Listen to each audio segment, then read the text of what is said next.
I understand that volunteering in a time of job transition is helpful for oneself, not just for yourself, but as almost like a conversational piece for possible employers. I felt like I didn't have any control over anything.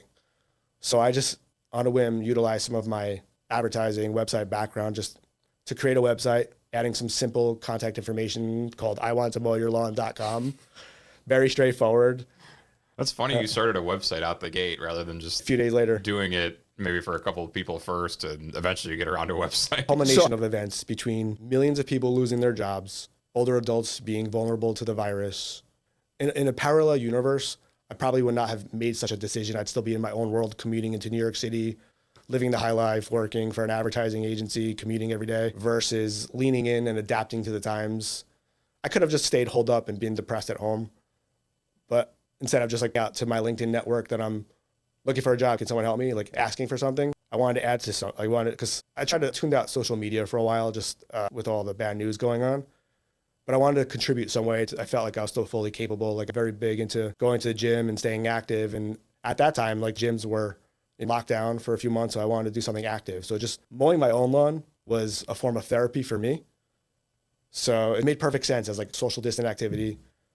And thinking about my late grandfather who just passed and thinking about the stress that some families were going through, it made perfect sense in that moment to offer just mowing to people that couldn't use it.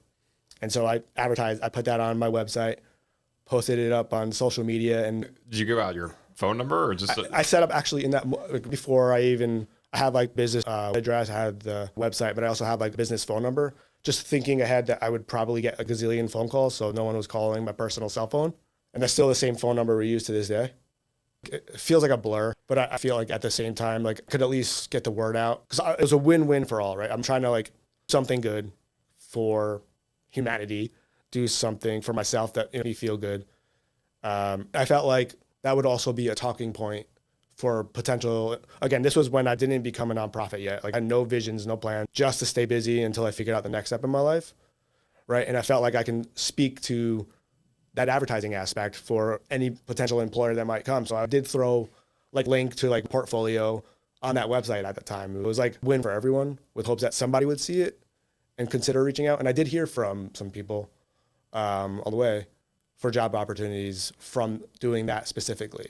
I had a few extra hours to spare, folding up my personal gas mower into the back of the family Jeep, clippings everywhere, gasoline smell, and I had a baby seat right in the middle. And what's your wife saying about all this?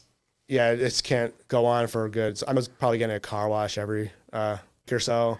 And she's like, I don't want to be spending money on the car wash or the gas, or like should be applying to jobs rather than like, honestly, what she's saying to you. So a pivotal moment of that was in August of 2020, there was a larger newspaper that came out to run a story, which ultimately a couple others that were in a similar boat that were laid off or furloughed, had the equipment and a means to transport it around. I'm hearing from people everywhere from California to Texas to help. And I started to hear from perfect strangers and connections saying, you should actually make this into like a nonprofit. We tracked over 10,000 phone calls to date through this past season. Wow. So this past year alone, 3,000 phone calls have been tracked. Back to my advertising days, we had a voicemail tracking system that I was able to have donated, like enterprise software, where we have like 3 minutes a month, and just putting a lot of the ducks in a row to this day. There's been multiple iterations, like focus a lot on the technology, have reinvest everything, haven't taken a dime for myself. It's all just volunteer based. There's this woman named Lauren who is based out of Houston, laid off, a mother of two, stopped and offered to help and got her set up.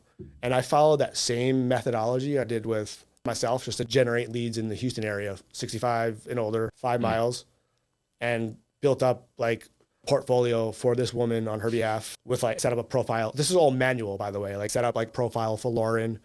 And she had like 6 seniors she was helping in the Houston community. And I was proactive. I reached out to like a few different stations in Houston that ultimately found it to be a woman, a mother of 2 laid off, helping out. And they did like plug on her. So I was able to like that for our social media and like showing like, and that was just when we had Facebook. to fast forward to today, I have 6 active social media channels, like up content. There's been a lot of learning lessons along the way in terms of expectations. So one of the things that we've implemented is our expectations of service language, ensuring people know that we're not a replacement for landscapers. We do what we can when we can, almost as temporary relief.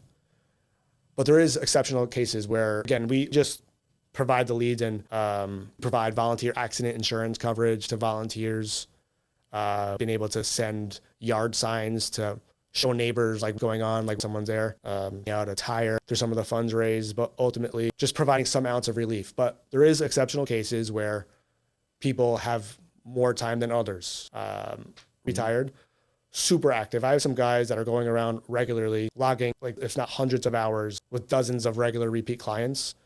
They're not as tech savvy enough to like get into our platform and track their hours and report back to us.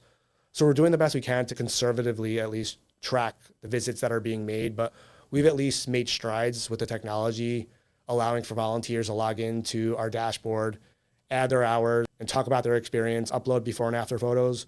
Because in the past, it was myself or one of our back-end volunteers reaching out, trying to like that information or remind them. So now we have the website as well as like an actual SMS texting feature where they can organically just text photos to a phone number we have, and it recognizes their phone number that's attached to their account. So we can log that information, and then we just have like templated sequence of like questions that are automatically logging it. So as I'm speaking to you now, connections are potentially being made. Came a long way to get it to this point. Like so many parts that have had to have come together between having volunteers nearby, but also having like technology to detect someone is nearby. It was a couple years ago, I literally had virtual paid assistants, super part-time on the books, manually typing in Google Maps for someone that might be nearby, that we have like this Excel list. We have over 1,400 actively enlisted volunteers all across the USA, and even some in other countries. There's an actual visual map now, updating in real time. If and when they're reviewed and approved, automatically it pins them into our visual map and link, and you can zoom in, like pinch zoom, and see their profile and their general area, obviously. Thinking like privacy just shows like a vicinity. There's a big demand for our service. Have, a lot of effort into also like some of the engine optimization as well. Yeah, it's an amazing tech platform you built, and you're back employed. You've been working for, now, so like, a normal job, and yet you've been building out this, been running this thing. Like, are you doing this nights, weekends? Like, it's like a lot of work to build out. It's very overwhelming. I saw a quote somewhere. It was actually at the post office the other day that said that at the end of the day, you're doing the best you can with what you got, and that's good enough. So I found myself like, I feel like if I didn't have some of these technology automation improvements in place, there's no way it would have been able to sustain. Obviously, there's no paid salaries, employees like manning the ship. A lot of it still falls on me. And there's still a human element, right? So yeah, I'm putting way more time into it. But thankfully, I have my employer's blessing to do this on the side. There's no conflict. As time permits, I have my wife's support and family support to do that. And of course, I have a 4.5-year-old son at home and a newborn that's 2 months old. So that's definitely tiring. We received a grant from a local credit union to improve on a couple of things. One is scoring the homeowner leads come in and helping determine the ones that are the most in need versus. So we ask everything under the sun to ensure that it's not someone that can probably afford it or do it themselves or might be taking advantage of it. So we try to prioritize low to moderate household income for starters. And of course, some of the other things we take into account is if they live alone or if they have children that are physically abled. So there's like this algorithm that helps us find the ones that are most pressing. And of course, we have to take into consideration if we have the coverage for it. And I mentioned so a few ways that homeowners are to us. It's through the website, through social media, through email, and through voicemail. We try to get everyone to sign up on the website because it just has what we need. But if they're reaching out over the phone, a little less tech savvy, we had another grant that enabled us to automate, translate what is said over voicemail in real time. They're telling us the zip code, which allows for us to detect their nearby location. So we follow that logic that we do with the website to alert somebody in real time that there's a voicemail nearby. And then we pass along that voicemail record to like the volunteers that can listen to and dial back directly. Thinking a couple of years ago, I had like a call center for overseas, dialing back these voicemails, trying to make a connection and asking this information. And it's costly, it's not sustainable. It's been as a year of efficiency and automation, just trying to set up this kindness platform.